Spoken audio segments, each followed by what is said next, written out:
बच्चों कैसे हैं आप लोग। तो आज की क्लास में हम करने जा रहे हैं linear equation into variable, class 9 का चैप्टर नंबर 4 है। तो बच्चों आज की क्लास में हम जो करने जा रहे हैं, आपको बिल्कुल इंट्रोडक्शन वाली क्लास है बच्चों, ये फर्स्ट क्लास है मेरी है। तो काइंडली इसको बहुत अच्छी तरह से वॉच करेंगे, तब आपको ये चैप्टर आपको अच्छे से आएगा समझ में। सबसे पहले बच्चों मैं आपको बताने जा रहा हूँ लीनियर इक्वेशन इनटू वेरिएबल का, मैं आपको मतलब बताने जा रहा हूँ। उसका मतलब होता क्या है, देखो बच्चों सबसे पहले आपको इसकी स्टैंडर्ड फॉर्म पता होना चाहिए। Standard form of linear equation in two variable मतलब क्या है बच्चों। सबसे पहले मैं आपको एक बात इससे पहले बताऊं कि भाई लीनियर का मतलब क्या होता है। लीनियर का मतलब होता है power of variable one, power of variable one. और इक्वेशन का मतलब होता है इक्वलिटी का साइन जहां होता है। इक्वेशन का मतलब जहां पर साइन ऑफ इक्वलिटी होता है, मतलब इक्वल का साइन होना चाहिए। और एक बात और, इसमें इक्वेशन के अंदर हमेशा दो साइड होती है, एक एलएचएस होता है और एक आरएचएस होता है। दोनों के बीच में क्या होता है, इक्वल टू का साइन होता है। तो मैंने पहले तो आपको उसका मतलब बताया। अब आता है स्टैंडर्ड इक्वेशन। स्टैंडर्ड इक्वेशन कैसी होती है बच्चों, ax प्लस में by plus c equal to 0। ये जो आप बच्चों फॉर्म देख रहे हो ना, ये लीनियर इक्वेशन इनटू वेरिएबल की फॉर्म है। इस फॉर्म के अंदर आपको ध्यान रखना, पहले x एंड y जो होता है इसके अंदर वो होता है वेरिएबल। जैसा कि मैंने आपको बताया था, वेरिएबल के अंदर पावर हमेशा इसकी 1 होती है, बिकॉज़ इसका मतलब है लीनियर इक्वेशन। लीनियर का मतलब ये होता है पावर ऑफ वेरिएबल 1। जब कुछ ना हो तो उसकी पावर 1 मानते हैं, यहाँ भी पावर 1 है, यहाँ भी पावर 1 है, बट यहाँ पर कभी 1 लिखते नहीं है। तो अंडरस्टैंड आप ये कर लोगे कि x की पावर और y की पावर यहाँ 1 है। और वेरिएबल का मतलब होता है जिसकी वैल्यू कभी भी सेम नहीं रहती, बदलती रहती, चेंज होती रहती है। और a b एंड c इसमें होंगे रियल नंबर्स, रियल नंबर्स, क्योंकि ये इसकी जगह पर नंबर आएंगे आपके सामने, रियल नंबर है ये। और इक्वलिटी का साइन है, इसका मतलब यह है इक्वेशन। इसमें कभी भी ग्रेटर देन लेस देन का साइन तो कभी नहीं होगा बच्चों, हमेशा इक्वल टू का साइन होगा। तो इसमें एलएचएस कौन सा होगा बच्चों। अगर मैं आपसे पूछूं कि इसमें एलएचएस क्या होगा, तो आप बोलोगे एलएचएस इसमें है ax प्लस में by प्लस c, ये एलएचएस है। मैं आपसे पूछूं ये आरएचएस क्या है, तो आप बोलोगे आरएचएस में क्या है, 0 है। तो कभी कभी ऐसा भी होता है बच्चों कि ax प्लस by इधर होता है और c उस तरफ होता है। तो इस केस में एलएचएस क्या होगा, इस केस में एलएचएस ये होगा और आरएचएस ये होगा। तो बस ये एलएचएस है, वो आरएचएस है। लेकिन सबसे पहले बच्चों क्लास 9 के अंदर हमारे सामने किस तरह का क्वेश्चन आएगा, हमारे सामने सबसे पहले ना आपको लीनियर इक्वेशन टू वेरिएबल को इस फॉर्म में लिखना होगा। मतलब कि ax plus by plus c हमेशा एलएचएस की तरफ होना चाहिए और आरएचएस में क्या होना चाहिए, हमारे पास 0 होना चाहिए। अगर ऐसा नहीं है तो आपको उस फॉर्म में कन्वर्ट करना पड़ेगा। देन आपको इंडिकेट करना पड़ेगा value of a b and c। मतलब आपको मैं कोई क्वेश्चन जैसे मैं आपको दूं कि जैसे 2x लिखा है प्लस 3y लिखा है इक्वल टू लिखा है 4 लिखा है, तो क्या ये लीनियर इक्वेशन इनटू वेरिएबल है? यस है। क्यों है? क्योंकि x की पावर देखो पहले तो 1 है, y की पावर भी 1 है, 2 3 4 इसमें क्या है बच्चों, इसमें है रियल नंबर्स। तो इसके अलावा क्या ये इस फॉर्म में अवेलेबल है, चेक करो एक बार जरा। इस फॉर्म में नहीं है ना ये, तो पहले इसको इस फॉर्म में कन्वर्ट करते चलो। 2x प्लस 3y 4 को इधर लाएंगे और वहां क्या बचेगा 0। तो 2x plus 3y minus 4 equal to 0 हम c को इधर लाएंगे, तो हम 4 को जब इधर लाएंगे तो उसका साइन क्या है बच्चों, प्लस है।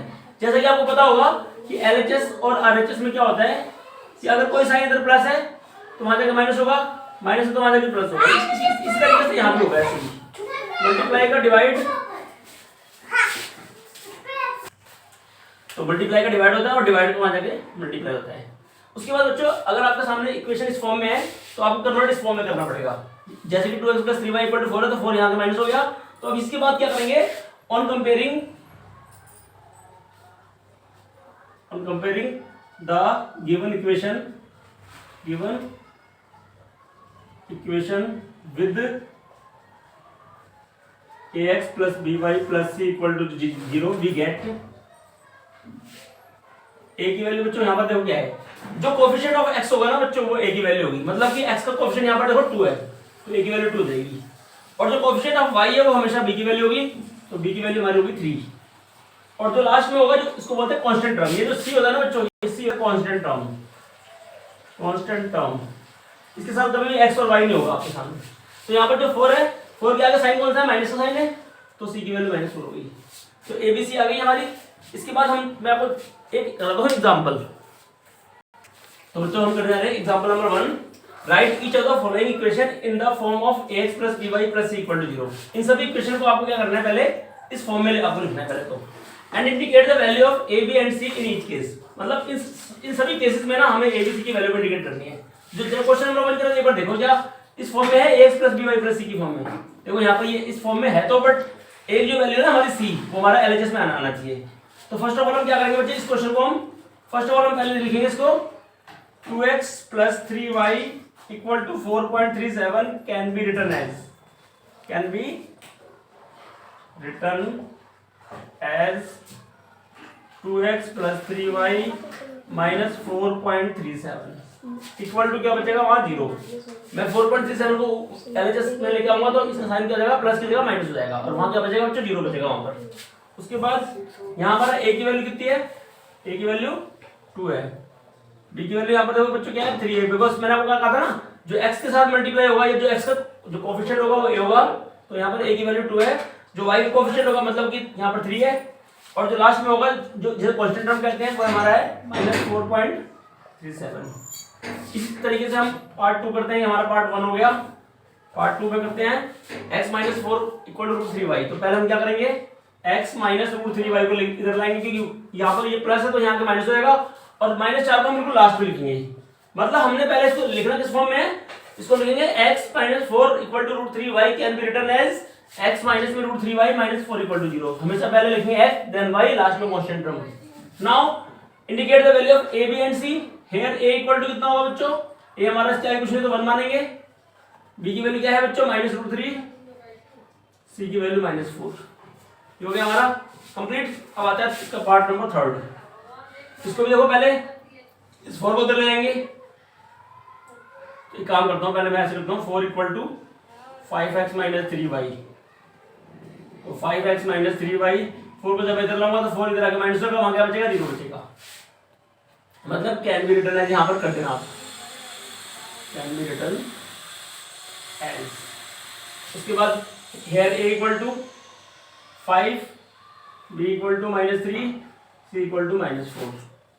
उसके बाद फोर्थ पार्ट करते हैं लास्ट, इसमें लिखा है 2x = y, 2x = y can be written as.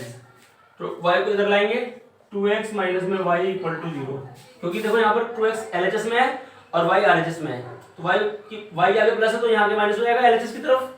और यहाँ पर हमारे पास अगर मैं इसे कंपेयर करूंगा ना ax + by + c से, अगर मैं इसे कंपेयर करूंगा तो कंपेयर करने के बाद मुझे देखो x के साथ जो मल्टीप्लाई होगा वो तो हमारा a हो जाएगा, जो y के साथ होगा कुछ नहीं है तो उसके आगे 1 मानेंगे बच्चों। तो यहाँ जो a होगा हमारा वो 2 होगा, b हमारा इसके आगे 1 है, लेकिन 1 के आगे साइन कौन सा है, माइनस का। बट यहाँ कांस्टेंट टर्म कोई भी नहीं है, तो कांस्टेंट टर्म को हम बोलेंगे c = 0, क्योंकि यहाँ कांस्टेंट टर्म है नहीं। मतलब हम इसको ऐसे भी जाकर लिख सकते हैं 2x - y + 0 = 0। तो यहाँ जो c होगा वो हमारा क्या होगा, 0 होगा। तो ये हमारा एग्जांपल नंबर 1 कंप्लीट हो गया।